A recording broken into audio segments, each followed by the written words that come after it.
Bapak Ibu Jemaat GKP Padang Bulan yang terkasih, kita akan mendengar berita jemaat sejenak mengenai priorisasi di gereja kita GKP Padang Bulan. Nomor 1, strip PTP strip 2020, hal pemberitahuan tentang pelaksanaan priorisasi di Jemaat GKP Padang Bulan Medan. Kepada yang terhormat, seluruh warga Jemaat GKP Padang Bulan di tempat. Salam dalam nama Tuhan Yesus Kristus.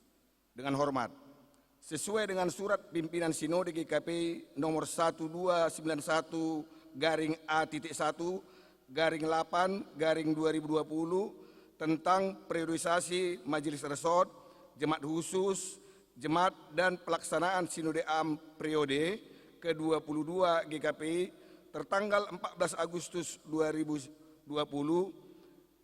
gereja kita akan melaksanakan priorisasi sesuai waktu yang ditentukan atau terlampir, maka berdasarkan rapat panitia teknis pemilihan bersama dengan penatua, PHJ, dan pimpinan jemaat, dengan ini mengingatkan hasil keputusan sebagai berikut. 1. Sidang umum jemaat akan dilaksanakan pada hari Sabtu, tanggal 26 September 2020 pukul 10 sampai dengan 15 WIB dan telah melalui proses diskusi dan pertimbangan yang matang. 2. Perlu dilakukan kembali pendataan warga jemaat yang hadir dalam sidang umum jemaat. 3. Untuk memutus mata rantai penularan COVID-19, maka proses penggunaan surat suara dengan penggunaan kertas akan diganti dengan metode sidang strip rapat sesuai tata gereja GKP, sedapat mungkin dengan musyawarah, mufakat, ataupun aklamasi dengan dasar kekeluargaan dan persaudaraan. 4. Mari kita menghormati sidang umum jemaat dan hasil keputusan yang diambil sekalipun kita tidak dapat hadir karena situasi pandemi saat ini. Kami berharap kepada seluruh warga jemaat memberikan dukungan yang bersifat membangun untuk kelancaran pelaksanaan priorisasi ini. Mari kita doakan agar wabah COVID-19 ini segera berakhir. Demikian disampaikan, atas perhatiannya kami ucapkan terima kasih.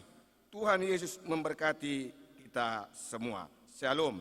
Panitia Teknis Pemilihan tahun 2020, Ketua AH Erwin Situmorang, Sekretaris Darwis R. Manalu Eskom MM Mkom, mengetahui pimpinan sidang jemaat Pendeta Lofti Leader Sihotang MTH, Guru Jemaat Sintua Hotma Simanungkalit SE MSI. Demikian Bapak Ibu yang dapat kami sampaikan, kiranya kita dapat mengikutinya. Sekian dan terima kasih. Salam.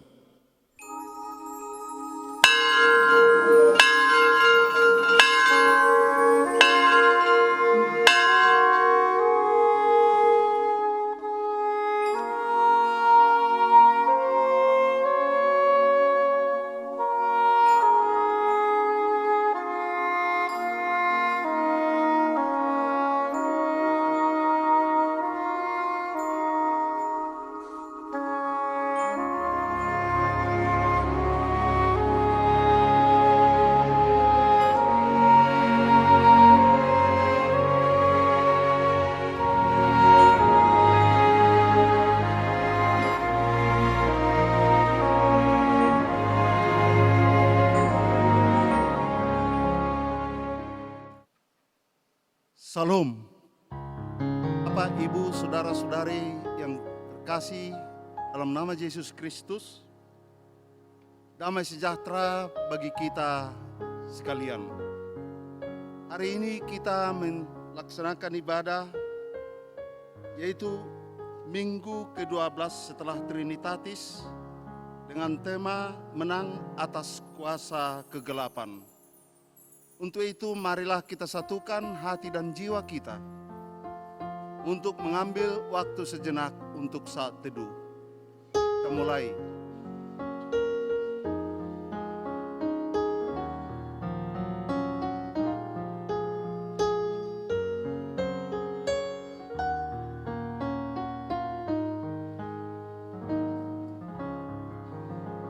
Amin. Kita puji Tuhan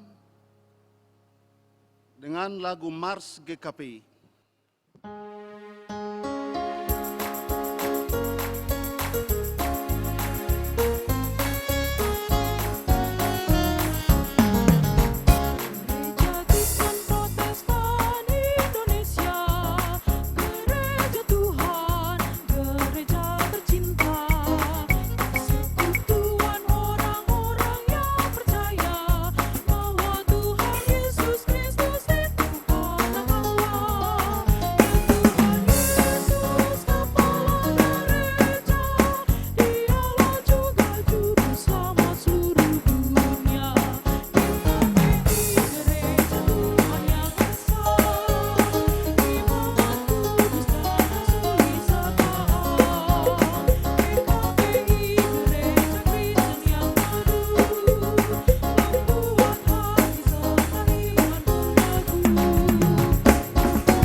Dalam nama Allah Bapa dan nama anaknya Tuhan Yesus Kristus dan nama Roh Kudus, Halik langit dan bumi.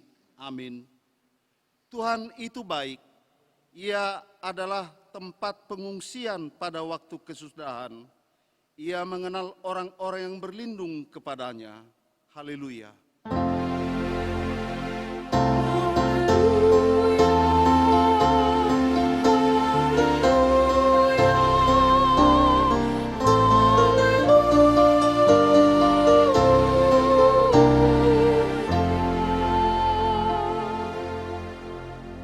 Tuhan Allah yang Maha Kuasa, yang Maha Mulia dan benar, Engkau merendahkan orang yang tinggi hati dan meninggikan orang yang rendah hati.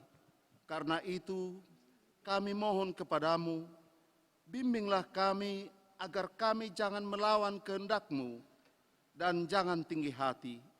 Akan tetapi pimpinlah kami dengan Roh-Mu yang kudus, agar kami senantiasa rendah hati, lemah lembut, dan baik hati terhadap semua orang, karena anak-Mu Tuhan Yesus Kristus Tuhan kami.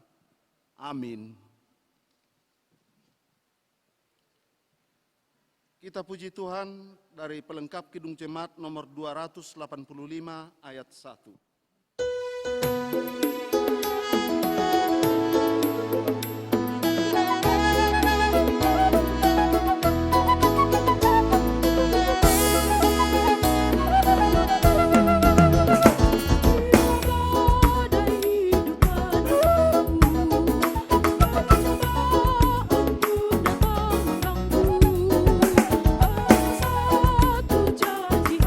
Tuhanmu, ya jangan Tuhanmu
Firman Tuhan sebagai pendahuluan khotbah tertulis di kitab Kisah Rasul pasal ke-19 ayat 13 hingga ke-20. Kita baca bergantian dan pada ayat ke-20 kita akan baca bersama-sama. Kisah Para Rasul ayat 19 pasal 19 ayat 13 hingga 20. Juga beberapa tukang jampi Yahudi yang berjalan keliling di negeri itu mencoba menyebut nama Tuhan Yesus atas mereka yang kerasukan roh jahat dengan berseru, katanya, "Aku menyumpahi kamu demi nama Yesus yang diberitakan oleh Paulus." Mereka yang melakukan hal itu ialah 7 orang anak dari seorang imam kepala Yahudi yang bernama Skewa. Tetapi roh jahat itu menjawab, "Yesus aku kenal, dan Paulus aku ketahui, tetapi kamu, siapakah kamu?" Dan orang yang dirasuk roh jahat itu menerpa mereka dan menggagahi mereka semua dan mengalahkannya, sehingga mereka lari dari rumah orang itu dengan telanjang dan luka-luka. Hal itu diketahui oleh seluruh penduduk Efesus, baik orang Yahudi maupun orang Yunani, maka ketakutanlah mereka semua dan makin masyhurlah nama Tuhan Yesus. Banyak di antara mereka yang telah menjadi percaya, datang dan mengaku di muka umum, bahwa mereka pernah turut melakukan perbuatan-perbuatan seperti itu. Banyak juga di antara mereka yang pernah melakukan sihir, mengumpulkan kitab-kitabnya, lalu membakarnya di depan mata semua orang. Nilai kitab-kitab itu ditaksir 50.000 uang perak. Dengan jalan ini, makin tersiarlah firman Tuhan dan makin berkuasa. Demikian firman Tuhan, berbahagialah setiap orang yang mendengar firman Allah, yang menghayati serta mengamalkannya. Amin. Kita memuji Tuhan dari Kidung Jemaat nomor 424 ayat 1 dan 3.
Bapak, Ibu, dan saudara-saudari yang dikasihi Tuhan Yesus Kristus,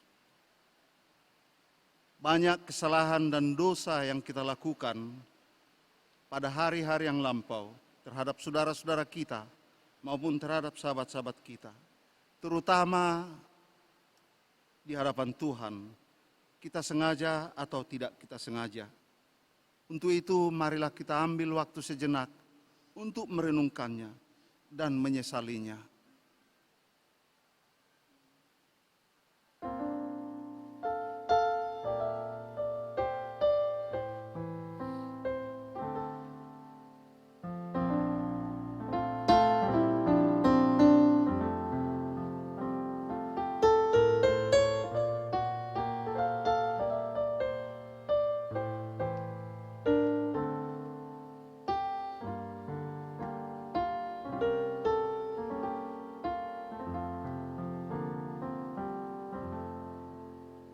Marilah kita berdoa memohon pengampunan dosa.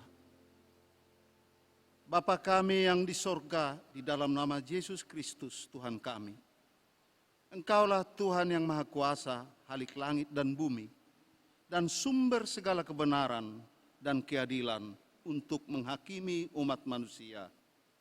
Kami datang bersembah sujud di hadapan-Mu untuk menyesali dosa dan kejahatan kami, karena perbuatan dan pikiran kami yang melanggar hukum-Mu. Kami senantiasa menuruti godaan setan, hawa nafsu dan tabiat kami yang jahat itu. Sepantasnya lah kami menerima ganjaran sesuai dengan kejahatan kami. Tetapi kami telah sadar akan kejahatan kami, sehingga kami datang ke hadapan-Mu untuk menyerahkan diri dan menyesali segala dosa kami. Tolong dan kasihanilah kami, ampunilah segala dosa dan kesesatan kami, dan suruhlah Roh-Mu yang kudus itu untuk menerangi pikiran dan jiwa kami, supaya kami dapat berbuat baik dan mematuhi segala kehendak-Mu di dalam kebenaran, sehingga kami beroleh hidup yang kekal di dalam pengasihan Tuhan Yesus Kristus, Tuhan kami. Amin. Janji Tuhan tentang pengampunan dosa kita. Tuhan adalah penyayang dan pengasih, panjang sabar dan berlimpah-limpah kasih setianya. Tidak dilakukannya kepada kita setimpal dengan kesalahan kita. Seperti Bapa sayang kepada anak-anaknya, demikianlah Tuhan sayang kepada orang yang takut akan Dia. Segala kemuliaan bagi Allah di tempat yang maha tinggi. Amin.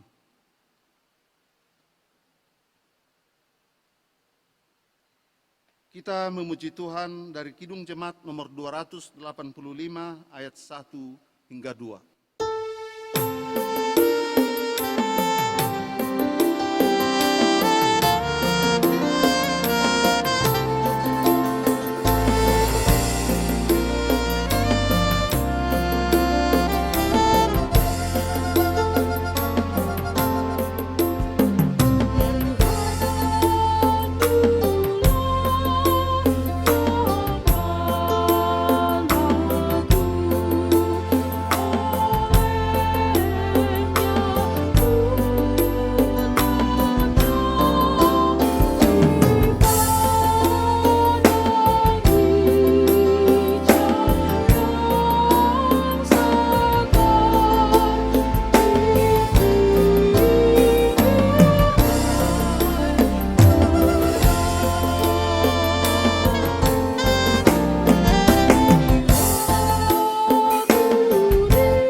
Firman Tuhan sebagai petunjuk hidup baru tertulis di Kisah Para Rasul pasal 4 ayat 11 hingga 12. Yesus adalah batu yang dibuang oleh tukang-tukang bangunan, yaitu kamu sendiri.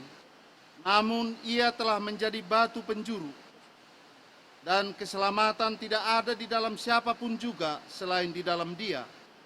Sebab di bawah kolong langit ini tidak ada nama lain yang diberikan kepada manusia yang olehnya kita dapat diselamatkan. Demikian firman Tuhan, marilah kita berdoa untuk memohon kekuatan kepada Tuhan. Ya Allah Bapa kami, berilah kami kekuatan untuk melakukan yang sesuai dengan firman-Mu. Amin.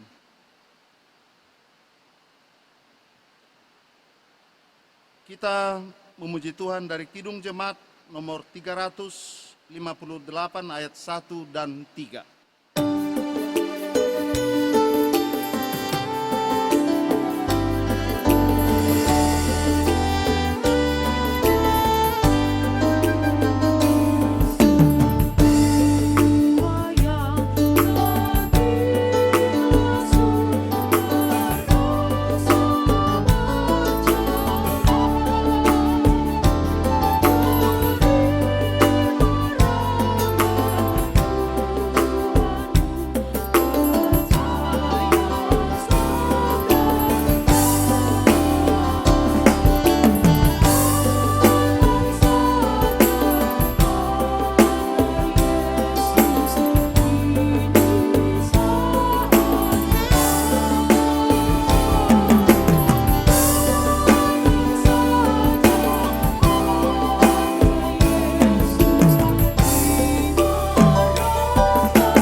marilah kita bersaksi mengikrarkan pengakuan iman kita bersama jemaat pada segala abad di seluruh dunia ini. Mari kita ucapkan bersama-sama. Aku percaya kepada Allah Bapa yang Maha Kuasa, Halik langit dan bumi.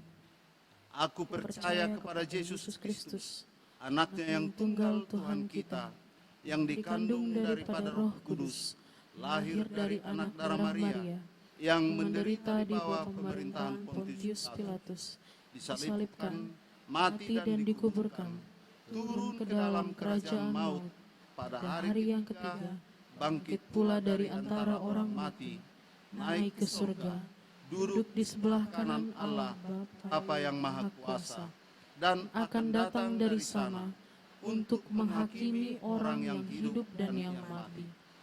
Aku percaya kepada Roh Kudus, gereja yang kudus dan am, persekutuan orang kudus, pengampunan dosa, kebangkitan daging, dan hidup yang kekal. Amin. Untuk menyambut pewartaan sabda, marilah kita bernyanyi dari Kidung Jemaat nomor 426 ayat 1 dan 4.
Kita berdoa.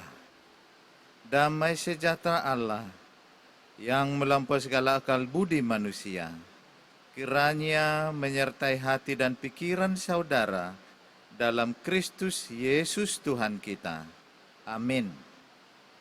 Mari kita buka Alkitab kita dari Ulangan pasal 18 ayat 9 sampai 14.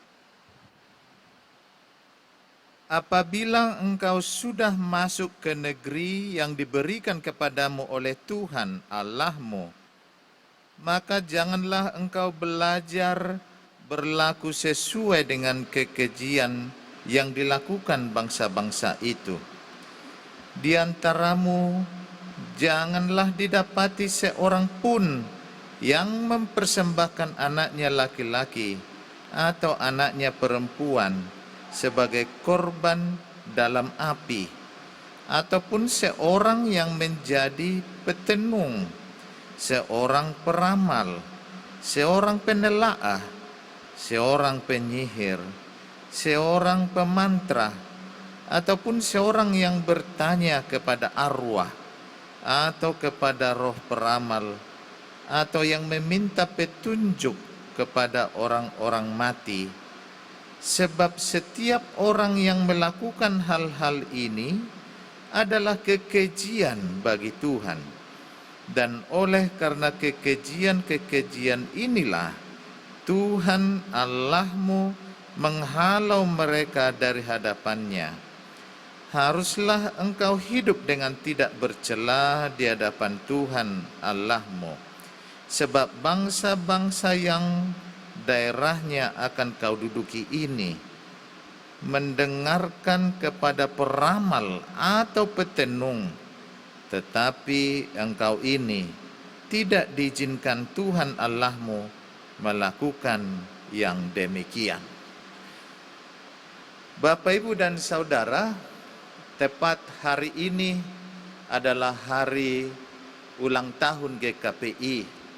Berdirinya GKPI pada tanggal 30 Agustus 1964. Maka genaplah usia GKPI saat ini 56 tahun.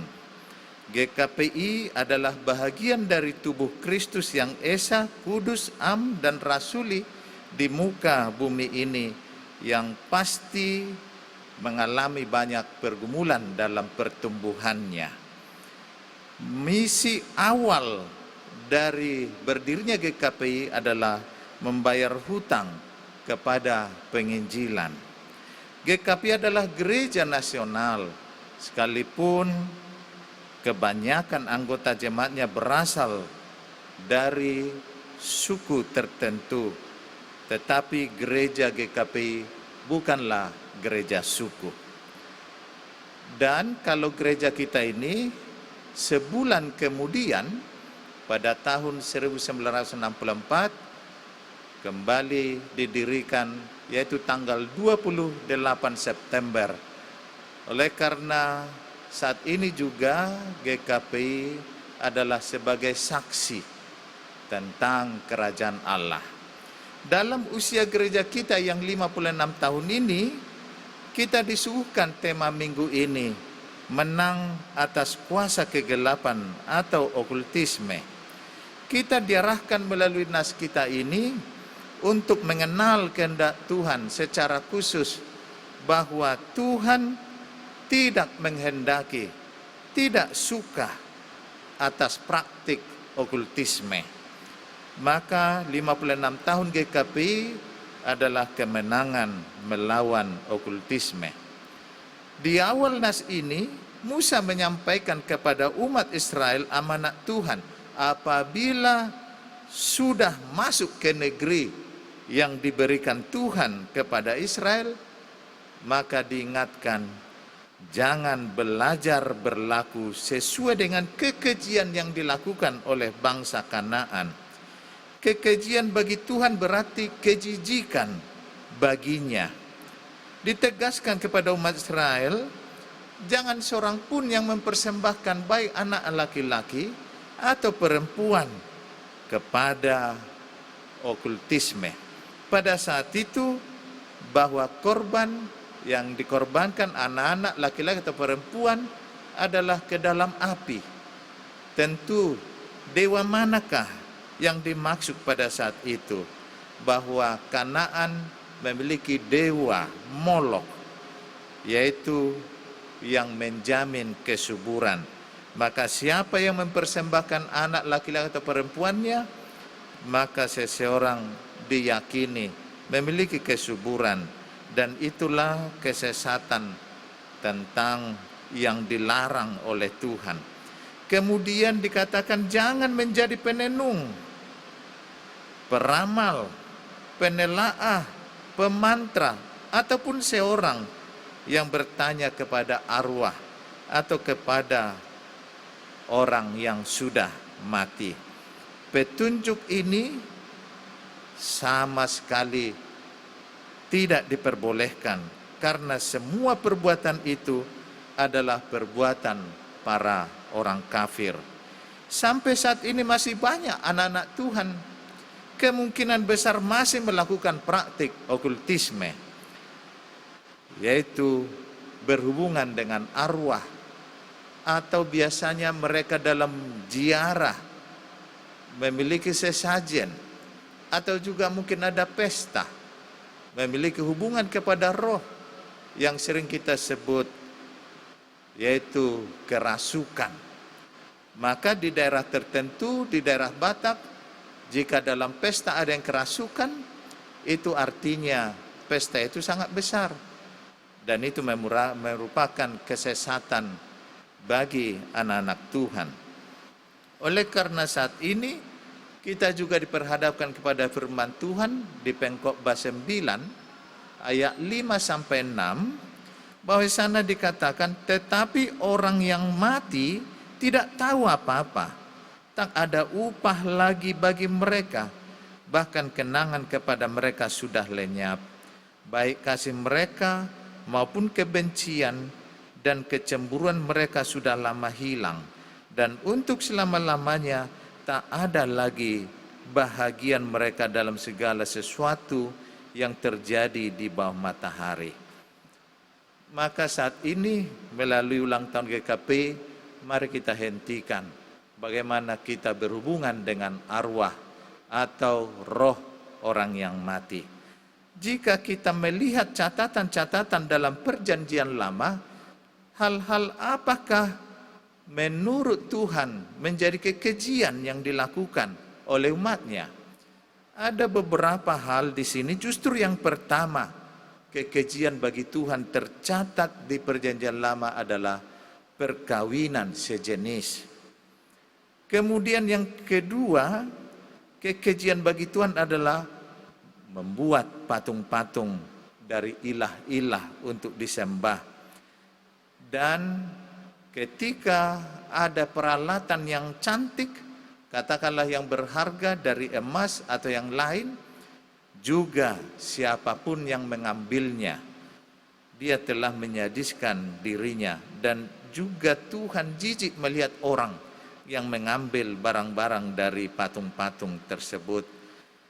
Sama juga seperti bahwa opung-opung kita dulu masih dekat dengan okultisme, atau opung saya sendiri, karena memang masih seperti itu zamannya, masih agama-agama Batak dulu, maka opung saya dengan bapak saya sendiri sama-sama dibaptis. Tetapi sebelumnya, bahwa opung saya ini memiliki ilmu tertentu dalam kebatinan.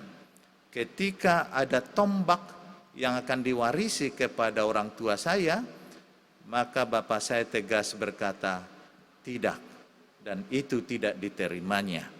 Dan kami keturunannya sekarang sangat mengalami sukacita karena bersih dari okultisme. Kemudian yang tercatat di perjanjian lama kekejian bagi Tuhan yaitu mempersembahkan anak-anak untuk ilah seperti kepada Molok tadinya. Dan kemudian memakan makanan yang haram. Kemudian memberi persembahan yang cacat. Itu juga kekejian. Bapak, Ibu, dan Saudara, kita harus membuka diri kembali bagaimana sebenarnya kita menyenangkan hati Tuhan. Apakah persembahan cacat itu seperti yang kita lihat nyata-nyata? Bisa saja itu uang yang sudah rusak, yang tidak jelas angkanya. Kita harus memiliki prinsip hal itu tidak boleh terjadi di gereja kita. Kemudian kejijikan bagi Tuhan adalah mengenakan pakaian lawan jenis. Contohnya, dia laki-laki tetapi memakai pakaian perempuan. Atau dia perempuan memakai pakaian laki-laki. Itu ada dalam perjanjian lama. Kemudian yang tidak boleh lagi atau kekejian bagi Tuhan adalah memberikan uang hasil upah dari sundal ke bait Tuhan. Atau juga memberikan hasil uang semburit. Bapak, Ibu, dan Saudara tahu arti semburit? Semburit itu di perjanjian lama adalah seorang laki-laki yang dipakai untuk memuaskan keinginan perempuan. Dan kemudian kekejian itu adalah perempuan yang diceraikan suaminya karena berzina kembali dinikahi oleh suaminya tadi. Itu juga kekejian karena suami tersebut kembali mengotori dirinya. Kemudian berbuat curang atau menciptakan neraca yang serong. Sengaja dia membelokkan keadilan untuk keuntungan diri sendiri. Kemudian kesesatan, ajaran sesat. Kemudian kesombongan, lidah dusta, tangan yang menumpahkan darah orang yang tidak bersalah. Sehingga Bapak Ibu hati-hati kalau ada masalah di jalan, jangan langsung arahan massa untuk mengkroyok dan yang lainnya. Jangan-jangan ada kesalahan di dalamnya, justru orang benar yang dihakimi. Itu makanya Bapak dan Saudara, sering orang yang baik hati-hati untuk menolong yang celaka di jalan. Karena massa bisa saja salah mengerti. Maka mari kita bersungguh hati lepas dari pencobaan tersebut. Kemudian hati yang membuat rencana-rencana yang jahat, kaki yang segera lari menuju kejahatan. Dan yang terakhir dicatat, kenajisan itu atau kejijikan itu, yaitu membenarkan orang fasik dan menyalahkan orang benar.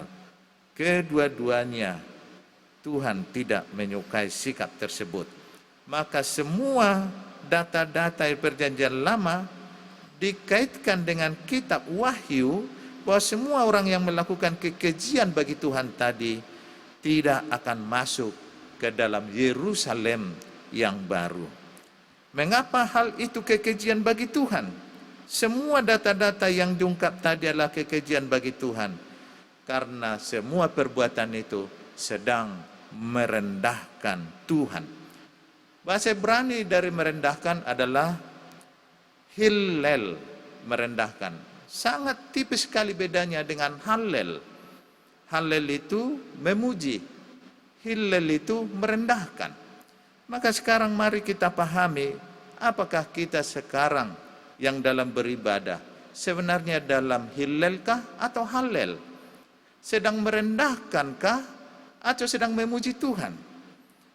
Mari kita sungguh-sungguh masuk ke dalam perenungan bahwa apa sebenarnya tujuan kita dalam hidup kita.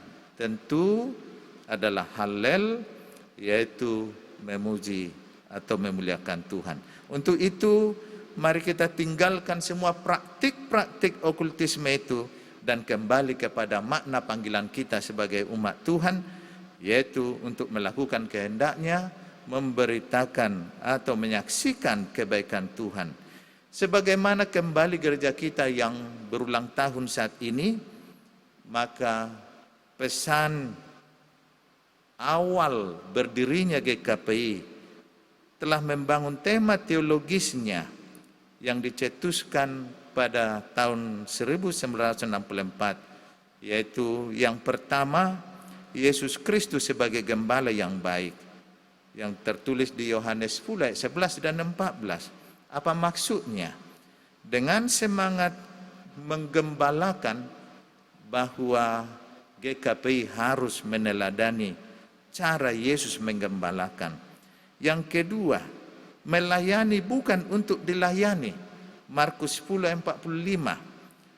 Bahwa di sini ciri khas pelayanan GKPI tidak mau berpangku tangan, tetapi aktif untuk menerima, mengabarkan apa yang dimaksud oleh Tuhan.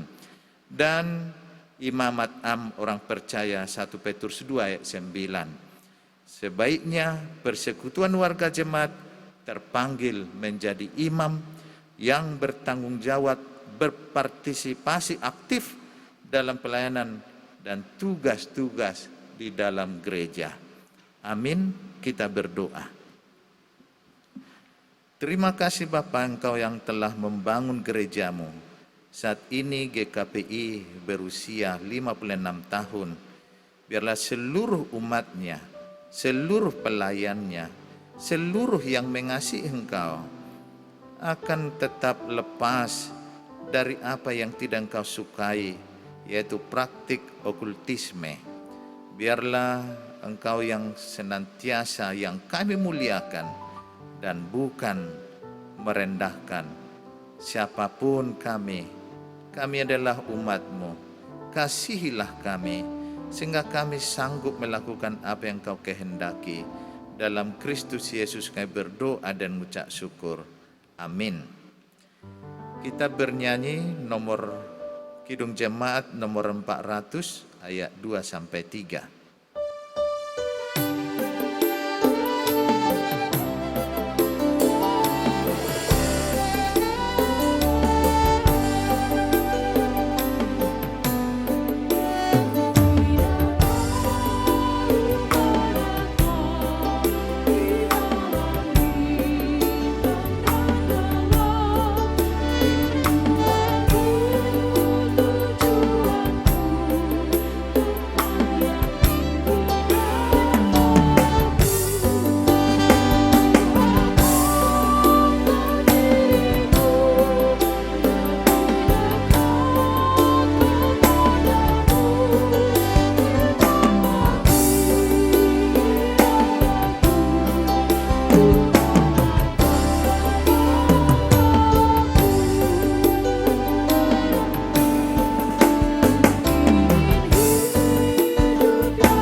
Korintus 9 ayat 7, hendaklah masing-masing memberikan menurut kerelaan hatinya, jangan dengan sedih hati atau karena paksaan. Sebab Allah mengasihi orang yang memberi dengan sukacita.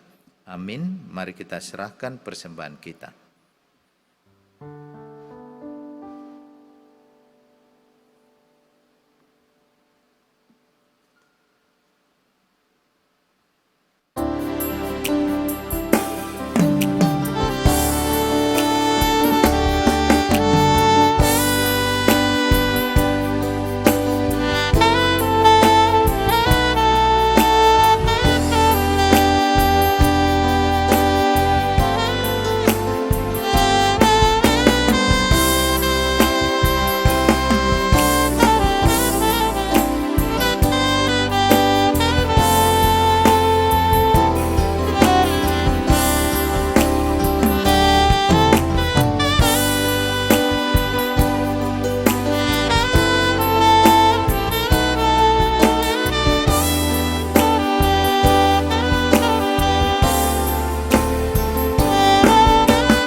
Berdoa. Ya Allah Bapa kami yang ada di surga, kami mengaku dengan setulus hati, Engkaulah sumber segala berkat dan karunia dalam hidup kami. Di sini kami mempersembahkan kurban syukur kami kepadamu. Terimalah persembahan umat-Mu dan berkatilah menjadi alat kesaksian, persekutuan, dan pelayanan jemaat-Mu ini. Jadikanlah hidup kami persembahan yang berkenan kepadamu, dan pakailah hidup kami untuk turut menghadirkan tanda-tanda kerajaan-Mu di seluruh dunia ini, kasih, keadilan, damai sejahtera dan sukacita. Bukalah hati kami dengan Roh Kudus-Mu, agar kami senantiasa mengucapkan syukur kepadamu, di dalam nama Yesus Kristus Tuhan kami. Amin.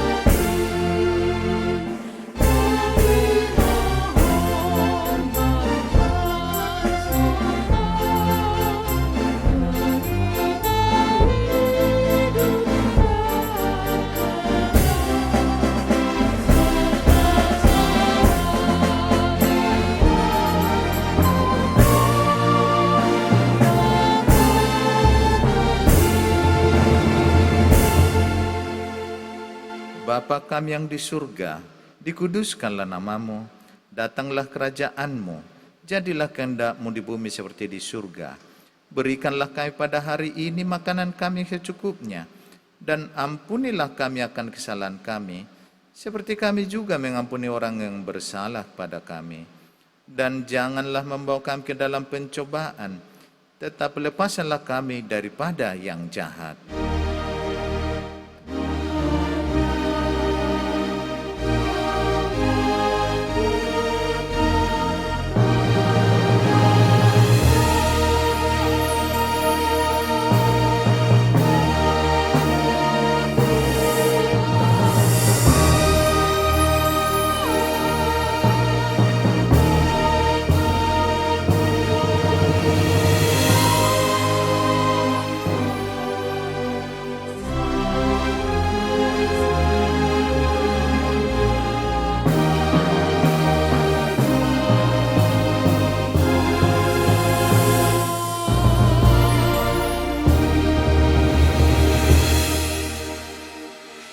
Terimalah berkat Tuhan. Tuhan memberkati engkau dan melindungi engkau. Tuhan menyinari engkau dengan wajah-Nya dan memberi engkau kasih karunia. Tuhan menghadapkan wajah-Nya kepadamu dan memberi engkau damai sejahtera. Amin.